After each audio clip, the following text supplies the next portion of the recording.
Louvado seja o Senhor. Vamos abrir então a palavra de Deus no livro de Apocalipse, capítulo 7. Apocalipse, capítulo 7. Senhor Jesus, amém, aleluia, louvado seja o Senhor. Vamos então fazer a leitura bíblica, irmãos, e depois nós vamos orar, e aí então dar prosseguimento ao nosso estudo de Apocalipse, capítulo 7, né? Nós nos detuvimos no capítulo 7, versículo 9, tá? Então eu vou começar aqui, e aqui fala o seguinte, então, né? Depois destas coisas, vi e eis grande multidão que ninguém podia enumerar, de todas as nações, tribos, povos e línguas, em pé diante do trono e diante do Cordeiro, vestidos de vestiduras brancas, com palmas nas mãos. E clamavam em grande voz, dizendo: ao nosso Deus que se assenta no trono, e ao Cordeiro pertence a salvação. Todos os santos estavam de pé, rodeando o trono, os anciãos e os 4 seres viventes, e ante o trono se prostravam sobre o seu rosto e adoraram a Deus, dizendo: Amém. O louvor e a glória e a sabedoria e as ações de graças e a honra e o poder e a força sejam ao nosso Deus pelos séculos dos séculos. Amém. Um dos anciãos tomou a palavra, dizendo: estes que se vestem de vestiduras brancas, quem são e de onde vieram? Respondi-lhe: meu Senhor, tu o sabes. Ele então me disse: são estes os que vêm da grande tribulação, lavaram suas vestiduras e as alvejaram no sangue do Cordeiro. Razão porque se acham diante do trono de Deus e o servem de dia e de noite no seu santuário, e aquele que se assenta no trono estenderá sobre eles o seu tabernáculo. Jamais terão fome, nunca mais terão sede, não cairá sobre eles o sol, nem ardor algum, pois o Cordeiro que se encontra no meio do trono os apacentará e os guiará para as fontes da água da vida, e Deus lhes enxugará dos olhos toda lágrima. Então, irmãos, na semana passada nós vimos o capítulo 7, que está então dentro do 6º selo, né? Nós ainda estamos estudando os 7 selos de Apocalipse, né? Os 7 selos de Apocalipse, e dentro dessa cena do 6º selo, nós vimos que a grande tribulação vai se inaugurar de que maneira? Com um grande terremoto, um grandíssimo terremoto que vai sacudir toda a terra. E dentro desse contexto ali, aí dentro do 6º selo, nós temos ali Deus selando 144 mil judeus, né? 144 mil, que eles vão ser preservados por Deus na grande tribulação. E a partir do capítulo 7, versículo 9, nós temos um segundo grupo de 144 mil, que são os vencedores que vão ser arrebatados, vão ser tomados nesse momento do 6º selo, antes do 7º selo, né? Ele é antes do 7º selo. Nós já vamos ter aqui um arrebatamento. Nós vamos, com a ajuda do Senhor, estudar, né, esse capítulo aqui, e esses que são aqui arrebatados, então, que são os glorificados, são os vencedores, as primícias, o filho varão.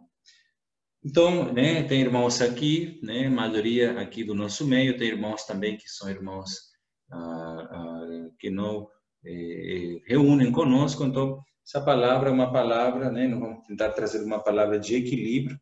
Nós sabemos que esse assunto de arrebatamento ele é um assunto muito vasto, e também tem ainda algumas dificuldades de interpretação, né, sendo que alguns se inclinam por um arrebatamento geral da igreja antes do período da grande tribulação, e tem um outro grupo de, né, estudiosos, né, irmãos também, que se inclinam mais por um arrebatamento único depois da grande tribulação, né?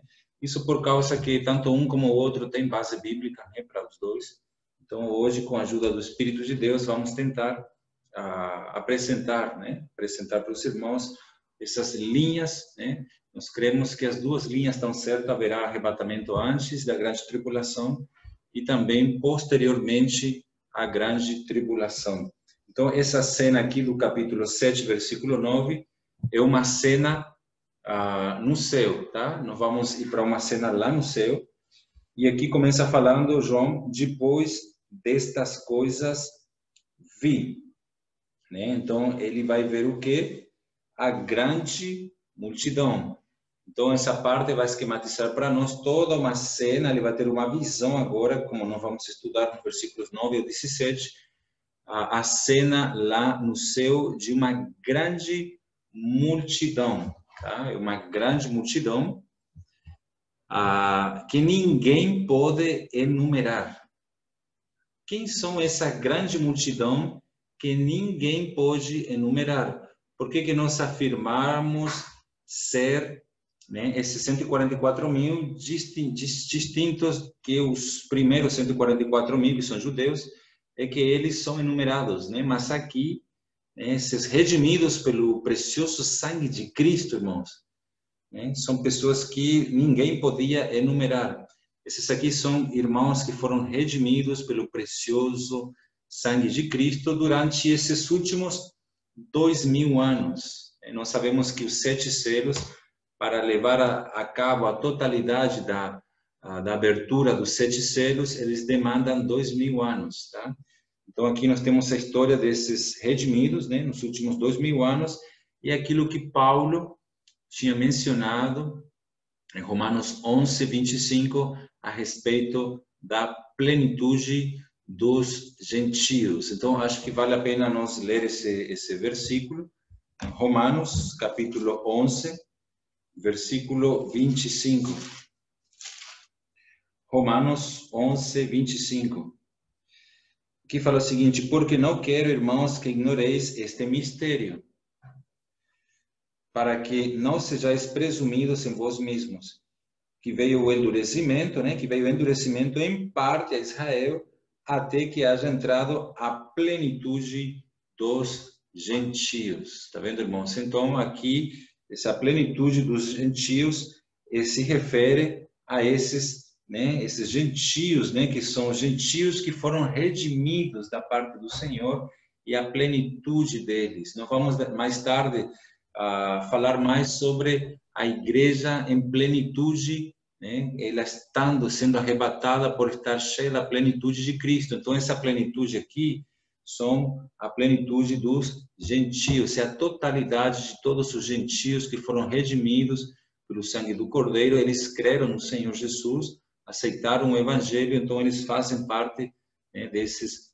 vencedores. E a diferença dos israelitas, né, dos primeiros 144 mil, é que eles podem ser contados, né, o que nós estudamos na semana passada, dentro do que está no versículo 1 a 8, mas esses daqui fala que ninguém podia enumerar, né?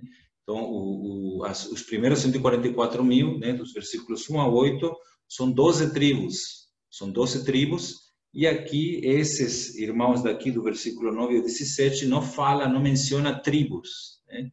Apenas fala que uma grande multidão, que ninguém podia numerar, e que eles são de todas as nações, tribos, né? Glória, tribos aqui, incluindo também os judeus, né? Que aceitaram o Senhor Jesus, povos e línguas, né? Então, de fato, aqui a plenitude dos gentios redimidos, como Paulo falou, né, lá em Romanos 11, 25. Também nós temos outras passagens semelhantes, por exemplo, em Mateus 8, 11. Vamos ver uma outra porção, Mateus 8, versículo 11. Veja só, aqui vamos ter uma outra porção sobre a plenitude dos gentios. E fala o seguinte: digo-vos que muitos virão do Oriente e do Ocidente e tomarão lugares à mesa com Abraão, Isaque e Jacó no reino dos céus.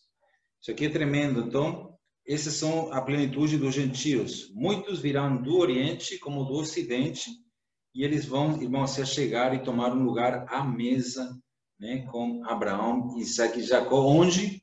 No reino. Louvado seja o Senhor. Uma outra passagem está em Apocalipse, capítulo 5, versículo 9. Apocalipse 5, 9. E entoava novo cântico, dizendo: digno és de tomar o livro e de abrir os selos, porque foste morto e com teu sangue compraste para Deus os que procedem de toda tribo, língua, povo e nação. Está vendo, irmãos, como é que... Aí voltando no capítulo 7... Então, esses de todas as nações, tribos, povos, né, línguas, quem são eles? Né? Quem são eles? Eles são os redimidos, né? Eles são os gentios redimidos que foram comprados pelo Senhor. Por isso que essa é a prova de que são dois grupos de 144 mil. Esses daqui da segunda parte são os santos vencedores glorificados de Apocalipse 14, 1. Aí vamos lembrar novamente esse versículo. Aí Apocalipse 14, 1 fala: olhei e eis o Cordeiro em pé, né? Novamente essa frase, essa palavra, em pé, né? Os vencedores em pé, né? Aqui o Cordeiro em pé sobre o Monte Sião. Aí no capítulo 7 fala que os anjos estão em pé. Tá vendo, irmãos? Essas palavras que se repetem, dando a entender que está na mesma sintonia. Em pé sobre o Monte Sião e com ele 144 mil, tendo na fronte escrito o seu nome e o nome de seu pai. Eles tinham a marca de Deus, como nós já estudamos na semana passada. Então, essa grande multidão, né, de todas as nações, tribos, povos e língua, né, eles estão em pé, com o corpo ressurreto, diante do trono. Olha só, irmãos, tremendo isso aqui. O filho varão aqui, ele é arrebatado, irmãos. Esse aqui é o arrebatamento do filho varão, de Apocalipse 12. E eles estão em pé. Essa palavra em pé, lembrando, irmãos, o significado dela, aqui estão as pessoas que podem suster-se em pé diante do Cordeiro. Lá no Apocalipse 6, versículo 17, há uma pergunta lá. A pergunta é: quem é que pode suster-se diante da ira do Cordeiro? Então aqui temos a resposta, e os que podem se suster em pé, irmãos, são apenas os vencedores, né? Ninguém mais, a não ser os vencedores na igreja, podem estar em pé diante de Deus. Então, esses estão em pé antes da grande tribulação, irmãos. Antes da grande tribulação. Vamos confirmar isso com outro versículo em Lucas 21. Lucas capítulo 21. Lucas capítulo 21, versículo 36. Aqui fala o seguinte: vigiai a todo tempo, pois, né? Vigiai a todo tempo, orando, para que possais escapar, tá vendo? De todas estas coisas que têm de suceder e estar em pé, tá vendo, irmãos? Na presença do Filho do Homem. Então, irmãos, novamente, vigiai. Se o arrebatamento não fosse secreto, né, não haveria necessidade de vigiar, né, porque seria suficiente esperar que o anticristo apareça, que as coisas sucedam, e aí a gente vai ser arrebatado só no final da grande tribulação. Então, não faz sentido. Então, essa palavra vigiai a todo tempo pode ser, inclusive, agora, irmãos. Pode haver um terremoto agora, a gente nem sabe essas coisas, nos pega de imprevisto. Qualquer momento, vigiar, orando, para quê? Para que possamos escapar, ser primícias, né? Escapar dessas coisas que tem que suceder. É a grande tribulação. É a grande tribulação. Tá? E estar em pé é o que está no Apocalipse 14, 1, lembram? Os 144 mil que estão em pé, né? O Cordeiro está em pé. Lá no Apocalipse 7, agora acabamos de ler, né? A multidão de todas as nações, tribos, povos e línguas em pé. Tá vendo? Então, esse em pé é antes, na presença de Deus, é o arrebatamento diretamente até o trono de Deus. Isso é algo tremendo. É estar em pé com corpos ressurretos. Nós vamos receber um corpo glorificado, como Paulo fala em 1 Coríntios capítulo 15. Vamos conferir 1 Coríntios capítulo 15. 1 Coríntios 15, versículo 51. Eis que vos digo um mistério, nem todos dormiremos, mas transformados seremos todos. Nem todos vamos dormir. Eu creio, irmãos, é muito forte que se o Senhor não nos levar por algum outro motivo, nós temos grandes chances de ser arrebatados vivos, nem passar pela morte, assim como Enoque, que é uma figura, um tipo, né? Uma tipologia daqueles que vão ser arrebatados, que não vão ver a morte. Então, Enoque não viu a morte, então é uma figura. Tem gente que não vai passar pela morte. Então, nem todos dormiremos, mas transformados seremos todos, né? No momento, num abrir e fechar de olhos. Imagina, eu abro, fecho os olhos, estou tudo transformado diante de Deus, né? Ao ressoar da última trombeta, a trombeta soará, os mortos ressuscitarão incorruptível e nós seremos transformados, né? Vou parar aqui e voltando no Apocalipse 7, fala que eles estão, vamos voltar ao Apocalipse capítulo 7, Apocalipse capítulo 7, né? Aqui então fala que, versículo 9, depois destas coisas vi e eis grande multidão que ninguém podia numerar, de todas as nações, tribos, povos e línguas, em pé diante do trono e diante do Cordeiro. Estou indo devagar, irmãos, porque é um assunto muito difícil, né? Um assunto que a gente precisa explicar, repetir, para que os irmãos entendam muito bem esse assunto, né? Escatológico, tá? Então, eles vão estar em pé onde? Diante do trono. Tá vendo, irmãos? Diante do trono. O trono, de acordo com Apocalipse, capítulo 4, versículo 2, o trono está no céu, tá? Então, aqui vemos um grupo de pessoas antes do sétimo selo, antes das trombetas, que estarão, né? Que serão arrebatadas até o céu, até o céu, até o trono de Deus, né? Aqueles que estão aqui, eles devem ter chegado ao céu. Por quê? Porque esse aqui é o mesmo arrebatamento do filho varão de Apocalipse 12. Se você comparar Apocalipse 12, versículo 5, fala, nasceu-lhe, pois, um filho varão, que há de reger todas as nações, com cetro de ferro, e o seu filho foi arrebatado, tá vendo? Para Deus, até ao seu trono. Então, novamente, então é o mesmo arrebatamento aqui, irmãos, tá? O filho varão, a palavra filho em grego aqui é huios, que significa os maduros, né? A mulher não gera um bebê, um filho tecnon, ela já gera um filho maduro, um filho huios, que ele vai governar todas as nações. Então, esse filho foi arrebatado até o trono. Aí depois, né, vem a batalha no céu e Satanás é expulso.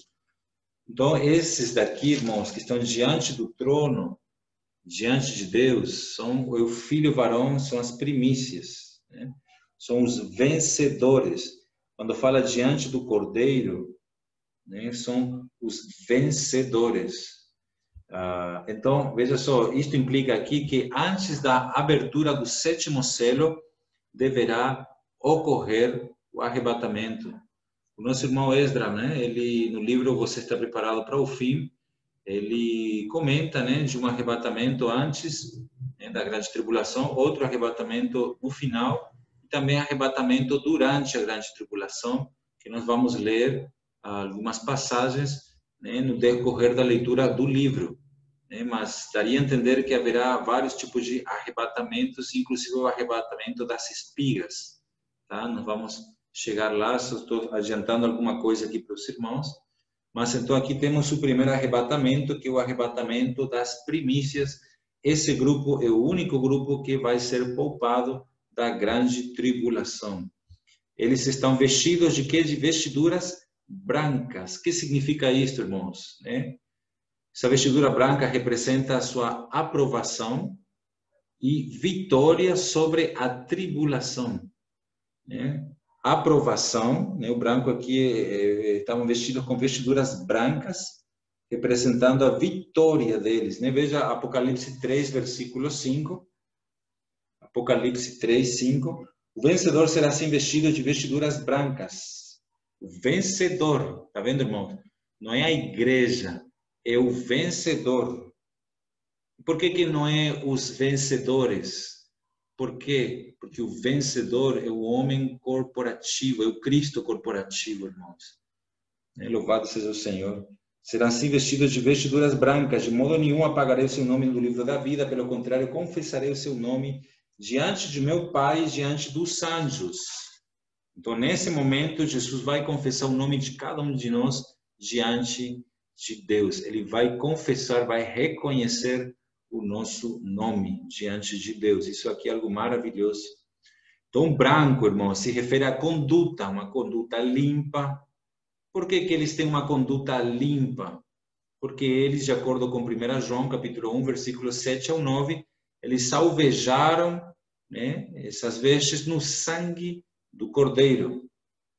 Então, esse branco é a cor da veste, do vestido da noiva. Apocalipse 19, versículo 8, fala o seguinte: pois lhe foi dado vestir-se de linho finíssimo, resplandecente e puro. Tá vendo? Então, porque o linho finíssimo são os satos de justiça do santo, essas vestes são as sobras, é uma conduta limpa, é a noiva do Cordeiro. Ele fala que eles estavam com palmas nas mãos, né? Palmas, a palavra aqui é phoenix, em grego, que significa palmeiras, folhas de palmeiras, de ramos, né?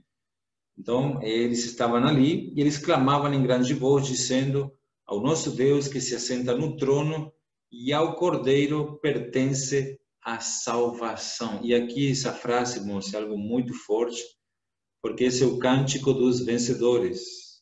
Muito interessante, né, essa porção. Eles clamavam em grande voz, né, ao nosso Deus que se assenta no trono e ao Cordeiro pertence a salvação. Esses daqui, irmãos, são os redimidos. A vitória deles não pertence deles mesmos, mas veja só, vamos comparar com dois versículos. Apocalipse 14, 4. Apocalipse 14, 4. São estes os que não se macularam com mulheres, porque são castos, são eles os seguidores do Cordeiro, né? Para onde quer que vá. São os que foram redimidos entre os homens, primícias para Deus e para o Cordeiro. Então, eles são primícias e eles são castos, são aqueles que foram redimidos pelo sangue do Cordeiro. Vamos comparar com uma outra passagem no profeta Isaías. Isaías, capítulo 51. Isaías, capítulo 51. Versículo 11. Encontraram? Isaías 51, 11 fala: assim voltarão os resgatados do Senhor e virão a Sião com júbilo e perpétua alegria. Lhes coroará a cabeça. O regozijo e a alegria os alcançarão, e dele fugirão a dor e o gemido. Mas isso aqui é tremendo. Eles são os resgatados do Senhor que virão a Sião. Apocalipse 14, 1 fala que eles estão no Monte Sião, no céu com Deus. E aqui fala que perpétua alegria lhes coroará a cabeça. Eles têm uma coroa de alegria na cabeça. Então, esses aqui são os vencedores, né? Graças ao Senhor, irmãos. Eles vencem por causa do sangue do Cordeiro, por não amar a própria vida, né? Por causa da palavra do testemunho que deram. E aí, prosseguindo no versículo 11, fala: todos os anjos estavam em pé, né, rodeando um trono. Nós já fizemos um estudo sobre os anjos, né, a posição celestial deles, o lugar deles, a função deles. E fala: os anciãos e os 4 seres viventes, e ante o trono se prostraram sobre o seu rosto e adoraram a Deus, né, e adoraram a Deus. Então, veja só, nós já fizemos um estudo falando sobre esses anciãos também, né, os 4 seres viventes, e eles diziam, né, dizendo amém, o louvor e a glória e a sabedoria e as ações de graças e a honra e o poder e a força sejam ao nosso Deus pelos séculos dos séculos. Amém. Aqui vemos, irmãos, a atitude dos anjos, né, vendo, né, o filho varão, vendo a noiva, né, sendo arrebatada. A primeira palavra proferida por eles é amém. Amém, louvor, glória e sabedoria, honra, poder, sejam dadas a Deus. Então, os anjos sempre se alegram quando um pecador se converte, quando um pecador cresce, quando um salvo cresce em vida. Então, os anjos, irmãos, eles torcem por nós, né? Eles se alegram por nós quando seguimos e fazemos a vontade do Senhor. Versículo 13, né? Apocalipse 7:13, fala: um dos anciãos tomou a palavra dizendo: este que se vestem de vestiduras brancas, quem são e de onde vieram?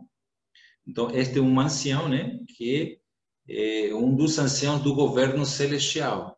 Já estudamos, né, sobre os 24 anciãos, que são os guardiões do universo, tá? Já estudamos isso. E aí respondi-lhe, né, meu Senhor, tu o sabes, né? Ele então me disse: são estes os que vêm da grande tribulação, né? João fala: meu Senhor, tu sabes, né? Aí o ancião fala a grande resposta, né? Estes são os que vêm da grande tribulação. E essa frase, irmãos, tem despertado muita polêmica, né? Porque muita confusão até, né, entre os eruditos, né, da palavra.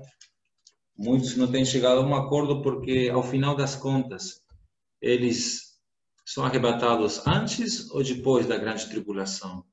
Então, a simple vista, irmãos, dá a entender que eles, né, vêm da grande tribulação, que a igreja toda passou pela grande tribulação, né, e eles passaram, né, são estes os que vêm da grande tribulação, né, de grande tribulação, os que vêm da grande tribulação.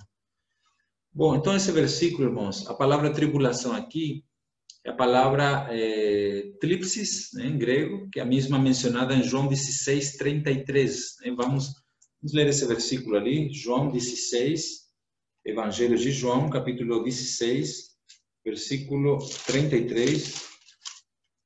Então, muitos se perdem aqui, né? Porque acham que a igreja vai passar pela grande tribulação, toda a igreja, né? Por causa desse versículo, né? Bom, aqui fala, né, João 16:33, Jesus falando aos discípulos: estas coisas vos tenho dito para que tenhais paz em mim. No mundo passais por aflições, mas tende bom ânimo, eu venci o mundo. Onde é que aparece essa palavra lipsis? Aqui, na palavra aflições, né? Então, no mundo passais por tlipsis, né, por tribulações, mas tende bom ânimo, eu venci o mundo. Então, aqui inclui todos os que foram perseguidos durante todos os séculos. Todos os cristãos, né, que passaram por perseguição, por tribulação. Vamos ver aqui, ó, Hebreus 11, Hebreus capítulo 11, versículo 37 e 38. Foram apedrejados aqueles que foram provados, cerrados pelo meio, mortos a fio de espada, aqueles que andaram peregrinos, vestidos de peles de ovelhas e de cabras, necessitados, afligidos, aqueles que foram maltratados, homens dos quais o mundo não era digno, errantes pelos desertos, pelos montes, pelas covas, pelos santos da terra. Então, são esse grupo de pessoas que vêm da grande tribulação, sim, por um lado, sim. Também há uma outra interpretação, irmãos, né? Voltando aqui em Apocalipse capítulo 7, né? Versículo 14, há uma outra interpretação de que a grande tribulação aqui é o local de onde eles foram tomados, né? Antes de que esta se inicie. Tipo assim, de onde que eles vêm? Esses grupos de pessoas aqui, eles vêm da grande tribulação, no sentido que a grande tribulação aqui se refere ao local, né? Um grupo de pessoas que, porque há um terremoto na Terra, né? Aí se inicia a grande tribulação com esse grande terremoto e eles viriam de lá, daquele local, entendeu? Daquele local. Porque quando fala dos mártires da grande tribulação, na Apocalipse 15, Apocalipse 20, fala que eles vêm com as cabeças na mão, né? Eles entram no reino, mas eles entram sem cabeça, né? Eles entram com a cabeça nas mãos, né? Então, por causa disso, né? Aqui não se refere a esses que vão passar pela grande tribulação, né?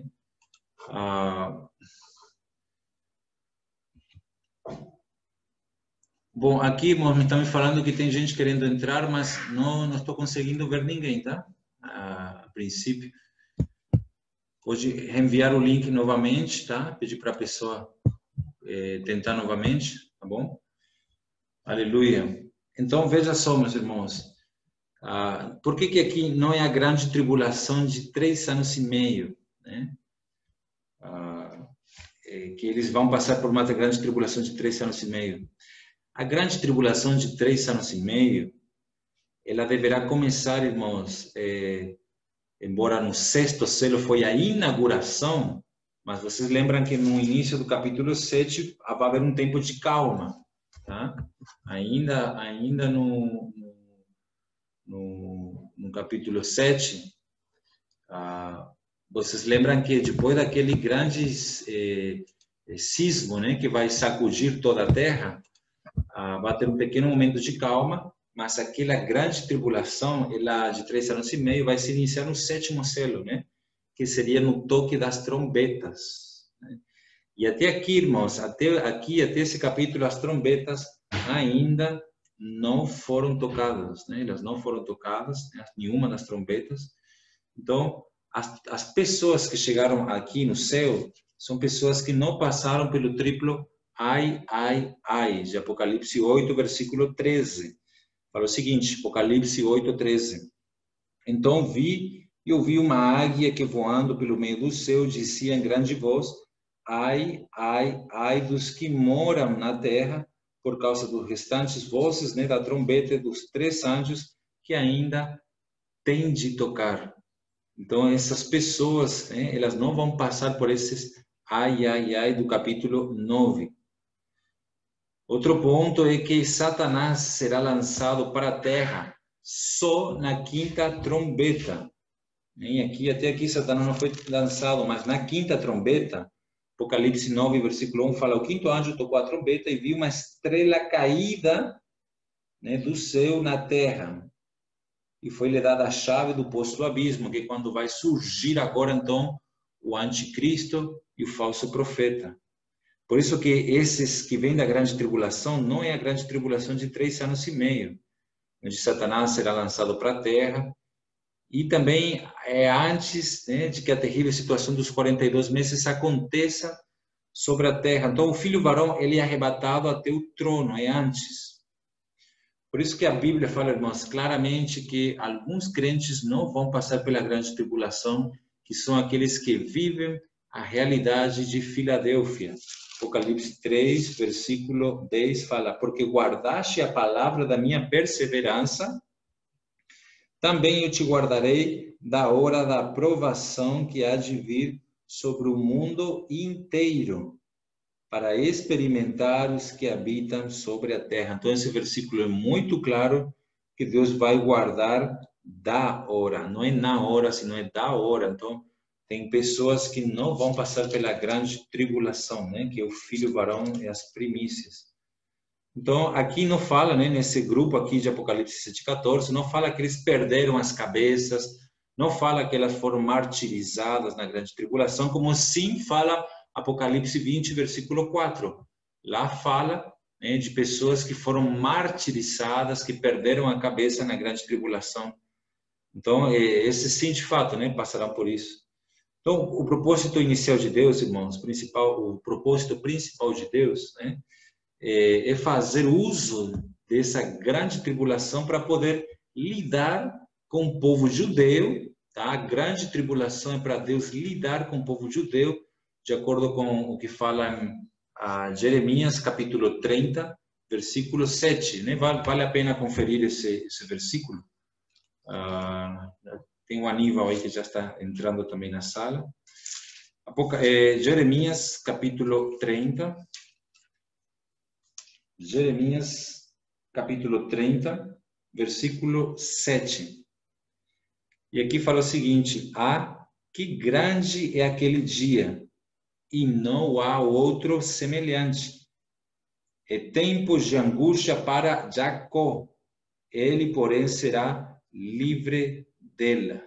Deus vai ainda assim guardar a igreja, mas é um tempo de prova para purificar, né, Jacó, aos judeus. É um tempo que Deus vai usar para poder lidar com o povo judeu, né, que durante tanto tempo rejeitou o evangelho. Então Deus vai usar, irmãos, essa grande tribulação para lidar com os judeus, tá?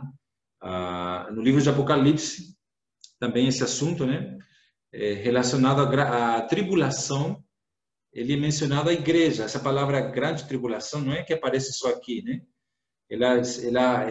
Quando ela aparece, ela faz menção também para a igreja que passa por tribulação. Um exemplo, né? Apocalipse, capítulo 1, versículo 9. Ali fala o seguinte: eu, João, irmão vosso e companheiro na tribulação, tá vendo? Eu, João, irmão vosso e companheiro na tribulação. Então, essa grande tribulação faz referência à igreja que passa por tribulação hoje, né? Apocalipse, capítulo 2, versículo 9. Conheço a tua tribulação, a tua pobreza, mas tu és rico. Está vendo aqui falando para a igreja de Esmirna que Deus conhecia a tribulação dela. No outro versículo onde essa palavra aparece, né, versículo 10, não temas as coisas que tens de sofrer, eis que o diabo está para lançar em prisão algum dentre vós para ser postos à prova, e tereis tribulação de 10 dias. Está vendo? Se feio até a morte, dar-te a coroa da vida. E o outro versículo, versículo 13. Conheço o lugar em que habitas, onde está o trono de Satanás, e que conservas o meu nome e não negaste a minha fé, ainda nos dias de Antipas, minha testemunha, meu fiel, o qual foi morto entre vós, onde Satanás habita. Então, por isso que quando aqui no Apocalipse 7,14 está falando de quem são os que vêm da grande tribulação, não é que a igreja passou pela grande tribulação de 3 anos e meio. Eles vêm já de tribulações ao longo da história, irmãos. E também se interpreta de um grupo de pessoas que será tirada daquele local antes desse período dentro do 6º selo. Por isso que a grande tribulação descrita no Apocalipse 2:22 também não se refere àquela de 3 anos e meio, né? Apocalipse 2:22 fala: eis que há prostros de cama, bem como em grande tribulação, os que com ela adulteram, caso não se arrependam das obras que ela incita. Mas aqui não estava falando da grande tribulação de 3 anos e meio. Por isso que nós temos que estudar bem o contexto para dar, então, uma definição adequada para o significado genuíno daquela palavra, né? Para o significado que o Espírito desejava transmitir, então, no momento em que ela foi inspirada, né? Por isso precisamos da ajuda desses outros tantos versículos para poder assimilar, irmãos, da palavra de Deus sem contradizer a Bíblia. Então, aqui vemos esse grupo de pessoas que será arrebatada, né? Estará no céu, diante do trono, antes do 7º selo, né? Que são os vencedores, né? Que de acordo com Atos 14:22, são aqueles que entram no reino através de muitas tribulações, né? Isso está em Atos 14:22, ali fala que importa entrar no reino através de muitas tribulações. Agora, claro, os crentes que vão passar pela grande tribulação são crentes que foram, de certa maneira, não passaram por sofrimentos, não passaram por tribulações, tá vendo, irmãos? Então, esses daí, né, que não amadureceram, eles vão passar por esse período de 3 anos e meio. Prosseguindo a leitura, fala, né? Eles lavaram suas vestiduras, se salvejaram no sangue do Cordeiro. Então, esse aqui é um privilégio singular da igreja, né? Apocalipse 7, estamos lendo Apocalipse 7, versículo 14, né? Lavaram suas vestiduras, se salvejaram no sangue do Cordeiro. Então, quem faz uso dela, né? Quem faz uso, né? do sangue do Cordeiro são os vencedores, né? 1 João capítulo 1, versículo 7 ao 9. Se confessamos nossos pecados, Ele é fiel e justo para nos perdoar. Então, a palavra aqui, veja só muito bem a palavra vestiduras. A palavra vestiduras está no plural, tá? E ela se refere aos atos de justiça dos santos. Essa palavra vestiduras, no plural, não se refere ao Senhor Jesus como nossa justiça, tá? Na verdade, a palavra vestidura no singular, né? Nós temos aqui a palavra singular, a palavra vestidura no singular é justiça, e esta é o próprio Senhor, tá? Por quê? Porque Cristo é a nossa justiça. Então, quando na Bíblia aparece a palavra Vestidura, no singular, se refere a Cristo como nossa justiça objetiva. Vamos ler aqui Isaías 61:10. Isaías 61, versículo 10. Isaías 61:10.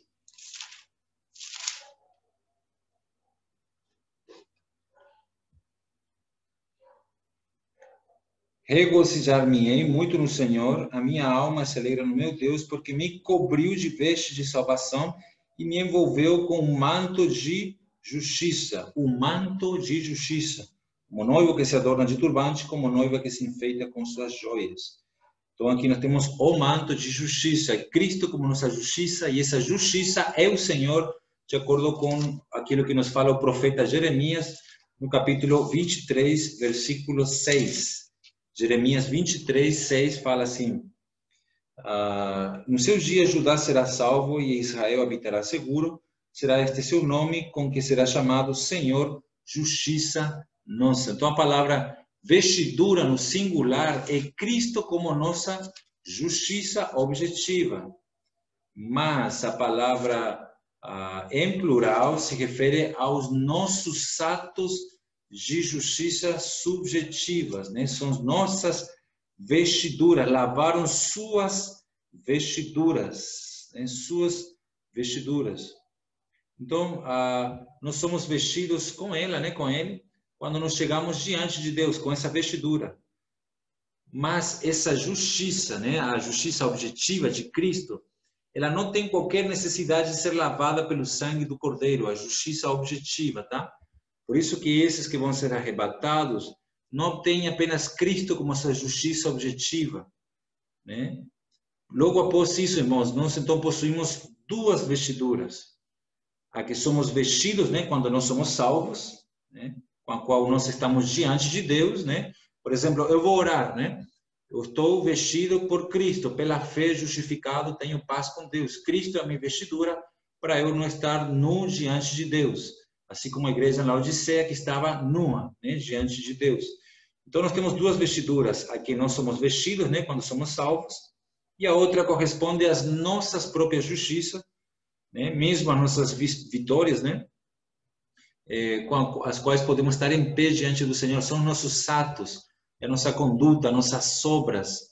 Esse é o outro lado, né, das nossas justiças. E quando nós temos obras, nós estamos bordando as nossas vestiduras para nos apresentar diante de Deus. Por isso que as vestiduras que falam em 3:18, ela requer preço. Enquanto a redenção é aquela que não necessita ser comprada. Para eu ter Cristo como minha justiça, eu não preciso pagar um preço. Cristo já pagou o preço. Agora, né? Apocalipse 3:18, veja comigo. Apocalipse 3:18. Quando fala, aconselho-te que de mim compres ouro refinado pelo fogo para te enriqueceres. Vestiduras. Aqui não fala vestidura. Aqui fala vestiduras brancas. Está vendo, irmãos? Então, essas vestiduras brancas, né, elas requerem um preço, né? Então, as vestiduras dos crentes, elas são alvejadas não por causa da grande tribulação, mas são alvejadas por causa do sangue do Cordeiro, irmãos. Né? Louvado seja o Senhor. Então, o fato das vestiduras dos santos, né, terem sido lavadas com o sangue do Cordeiro, né, nos mostra como elas, uma vez, elas foram sujas na terra. Tá vendo? Esses vencedores de Apocalipse 7, né, fala, lavaram suas vestiduras. Se lavaram, é porque eles também se ensujaram, irmãos. São pessoas que pecam, que erram, né, que têm falhas. Tá vendo, irmão? Eles, em algum momento da vida deles, eles sujaram suas vestes, mas eles lavam suas vestes. Esse é o ponto e esse é o encorajamento para nós ser esses arrebatados. Eles seguiram a instrução de 1 João capítulo 1, versículo 9, e assim as vestes dele foram alvejadas. Em 1 João capítulo 1, versículo 9, fala, se confessarmos nossos pecados, ele é fiel e justo para nos perdoar os pecados e nos purificar de toda injustiça, irmãos, né? Graças ao Senhor por esse versículo, por essa promessa maravilhosa. Prosseguindo, né? Versículo 15, razão porque se acham diante do trono de Deus. e o servem de dia e de noite no seu santuário. Veja só, razão. Aqui está dando uma continuação daquilo que foi mencionado anteriormente, né? Esse grupo foi qualificado para servir a Deus, né? Por quê? Porque eles não foram descuidados com relação a seus pecados, né? Razão, veja só, essa palavra razão, ela é muito forte, ela é tipo uma ponte, né?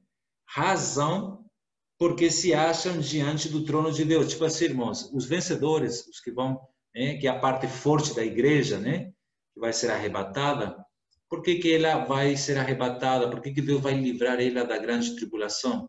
Porque eles não foram descuidados com seus pecados, eles trataram com seus pecados, né? Eles trataram, lavaram suas vestes, eram pessoas de conduta limpa, né? Pessoas, irmãos, é incrível isso aqui, né? Os crentes que não tratam com seus pecados, irmãos, não vão estar qualificados para servir a Deus de dia e de noite no seu santuário. Nós seremos arrebatados, não é para ser servidos, seremos arrebatados para servir ao Senhor apenas. Na verdade, vamos continuar servindo a Deus, porém, nós estaremos ainda assim mais perto fisicamente, embora Ele já está hoje no nosso espírito, né? Acho que mais perto que isso não pode ser, mas de uma maneira física, nós vamos estar mais perto dele, né? Nós vamos servir Ele, irmãos, né? Com outro corpo, corpo de glória, um corpo transformado, né? Vamos estar qualificados para servir a Deus. Razão porque se acham diante do trono. Eles se acham aqui na presença de Deus, né? Irmãos, estar na presença de Deus nos leva a tratar os nossos pecados. São pessoas que eles vão continuar na presença de Deus, né? De dia e de noite. Irmãos, se achar na presença de Deus de dia e de noite é o resultado de tratar com os pecados. Se eu não me acho hoje na presença de Deus de dia e de noite, é sinal que eu não estou tratando com os meus pecados e eu sou candidato, então, a ficar na grande tribulação, né? Irmãos, se achar na presença de Deus de dia e de noite, não é aquele crente que vai um culto um domingo, 2 horas para cumprir a agenda, né? Uma vez na semana, os fariseus também faziam isso. Então, irmãos, é a questão de um viver, né? Um viver, tratar com pecados e viver na presença de Deus e servir ao Senhor, né? E aquele que se assenta no trono estenderá sobre eles o seu tabernáculo, né? Para serviço, para união. Jamais terão fome, nunca mais terão sede. O que significa isto aqui, irmãos? Por um lado, né, vemos que esse grupo do versículo 15, né, vemos aqui o serviço como resultado da salvação. Nós somos salvos para servir ao Senhor. Mas aqui vemos também, quando fala jamais terão fome, mostra que todas as expectativas foram aqui satisfeitas. Nós seremos plenamente saciados. Jamais terão fome, jamais terão sede. Então aqui vemos gozo da plenitude espiritual. Plenitude em quê? Eu quero enumerar 7 itens aqui que a Bíblia menciona, 7 plenitudes. A primeira delas está no Salmo 23:5. Tá? É plenitude de alegria. Imagina isso, irmão. Salmo 23:5. Eu vou ler com vocês porque são versículos muito lindos, tá? Muito lindo, Salmos 23, versículo 5. Salmos, capítulo 23, versículo 5. Preparas-me uma mesa na presença dos meus adversários, unges minha cabeça com óleo, meu cálice transborda. Aqui vemos uma plenitude de alegria. Imagina uma pessoa extremamente alegre, irmãos, né? Extremamente alegre. É isso que vai ser a sensação dos vencedores. Segundo a plenitude, Malaquias 3:10, lá fala que é plenitude de bênçãos. Os vencedores, por que jamais vão ter fome nem sede? Porque eles vão estar plenos de alegria, plenos de bênçãos. Terceira plenitude, plenitude de gozo. João capítulo 15, versículo 11. Plenitude de gozo. Quarta plenitude, Efésios 3:19, que fala de plenitude de Deus. Vamos ler esse versículo, Efésios, capítulo 3, versículo 11. Efésios 3, 19. e conhecer o amor de Cristo, que excede todo entendimento, para que sejais tomados de toda a plenitude de Deus. Quinta plenitude é a plenitude do Espírito. Tá? Isso está em Efésios 5:18, né? Temos a plenitude de Deus, temos a plenitude do Espírito, né? Efésios capítulo 5, versículo 18. E não vos embriagueis com vinho, no qual há dissolução, mas enchei-vos, né, do Espírito. Encher-se, transbordar, né, plenamente do Espírito. Sexta plenitude é a plenitude da sabedoria, tá? Colossenses 1:9. E sétima plenitude é plenitude de Cristo. Vamos para Efésios 4, versículo 13. Ele fala o seguinte: até que todos cheguemos à unidade da fé e do pleno conhecimento do Filho de Deus, à perfeita varonilidade, né, que é o filho varão, à medida da estatura da plenitude de Cristo. Né? Por isso, irmãos, que a igreja, esses vencedores, eles vão estar gozando de plenitude espiritual, por isso que jamais terão fome nem sede, eles serão totalmente plenos da plenitude de Cristo. Irmãos, é uma alegria assim, inefável, né? Transbordante. Não cairá sobre eles o sol nem o ardor, né? Versículo 16, versículo 17 de Apocalipse 7, pois o Cordeiro, o que se encontra no meio do trono, os apacentará. Então, a Cristo, irmãos, ainda aqui, ele está no trono ainda, tá? Ele está sentado no trono. E aqui fala que ele, o Cordeiro que se encontra no meio do trono, os apacentará. Então, Cristo, ele é o nosso pastor e ele vai continuar sendo o nosso pastor. Ele é um pastor em 7 aspectos também, né? Primeiro, provedor, tá? Isso está em Salmo 23, versículo 1 e 2. O pastor provedor. Um pastor terno, tá? Esse é o nosso pastor. Nós vamos continuar desfrutando, irmãos, do pastoreio do Senhor. Isaías, capítulo 40, versículo 11, fala que o Senhor é um pastor terno. Né? Esse é o nosso pastor. Terceira característica do nosso pastor é que é um pastor sacrificial. João, capítulo 10, versículo 11. Um pastor que dá vida pelas suas ovelhas. Quarta característica, Hebreus 13, 20. Fala que o nosso pastor é um pastor ressurreto. Né? Quinto, né? 1 Pedro 2,25, né? Eu já estou só mencionando por causa do tempo, tá? Ele é um pastor acolhedor dos desviados. Sexto, né? 1 Pedro 5,4 fala que esse pastor é um pastor coroador dos fiéis. Esse aqui eu vou ler com vocês.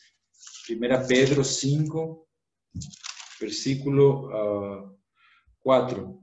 Ora, logo que o Supremo Pastor se manifestar, recebereis a imarcessível coroa da glória. É um pastor coroador dos fiéis. E o Cordeiro, né, que se encontra no meio dos tronos, apacentará. E sétima, né, ele é um pastor poderoso, como fala em Judas 24, poderoso para nos guardar. Nós vamos continuar desfrutando, né, meus irmãos, desse pastor, né, poderoso, terno, provedor. Né, ele vai nos apacentar, né, ainda lá no céu, irmãos. Aleluia. E ele os guiará para as fontes da água da vida. Ele os guiará para as fontes da água da vida. Tá? Então, eu vou parar aqui, irmãos, tá? Que eu quero explanar com vocês, o significado da água da vida no céu, tá? E da nossa função no milênio. Já está entrando aqui numa bênção especial para os vencedores. Eu vou necessitar de mais tempo para poder aprofundar esse versículo 17. O Cordeiro que se encontra no meio do trono os alimentará, né? E os guiará para as fontes da água da vida. O que será que significa isto? E Deus lhes enxugará dos olhos toda lágrima. Que lágrima, irmãos? Então, isso aí eu vou continuar na próxima semana, e aí já vamos entrar, então, no capítulo 8, né, que fala do silêncio, né, que quando o cordeiro vai abrir o 7º selo, e vai haver um silêncio no céu, cerca de meia hora. A cena no céu continua, e aí vem, então, o toque das 7 trombetas, tá bom, irmãos? Por causa do tempo, então, vamos parar aqui, tá bom? É isso aí, meus irmãos, né? Louvado seja o Senhor. Senhor Jesus, vamos abrir então aqui para os irmãos terem um tempo ali de compartilhar aquilo que vocês ganharam nesse estudo bíblico. Se vocês tiverem alguma pergunta, né, dentro desse assunto, né, dos glorificados, dos arrebatados e tudo que foi mencionado aqui no capítulo 7, os irmãos podem estar tirando as suas dúvidas também, amém? Jesus é o Senhor.